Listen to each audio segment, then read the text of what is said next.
আসসালামু আলাইকুম বিহার সবাই কেমন আছেন? আশা করি সবাই ভালো আছেন। পাটিগণিতের নতুন চ্যাপ্টার সুদ কষা 6% হারে 9 মাসে 10,000 টাকার উপর সুদ ও কত হবে?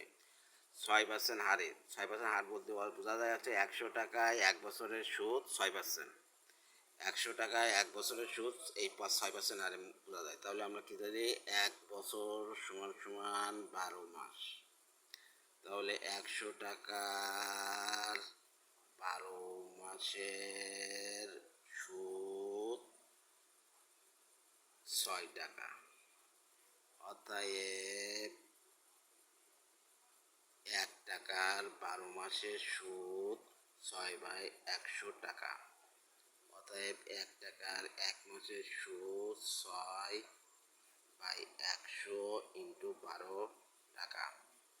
অতএব 10,000 টাকার 1 মাসের সুদ 6 ইন্টু 10,100 ইন্টু 12 টাকা।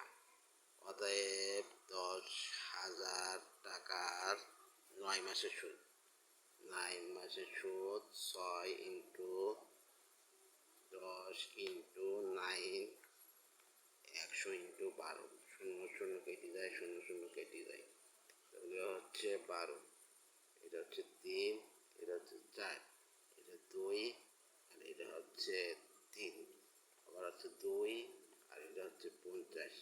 তাহলে কত হচ্ছে 9, 3 তিরিকে 9, 450 টাকা। এই উত্তর। অতএব সুদ সমান 450 টাকা।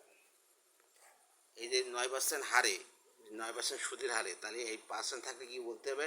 এর অর্থ হচ্ছে 100 টাকার 1 বছরের সুদ 6 টাকা।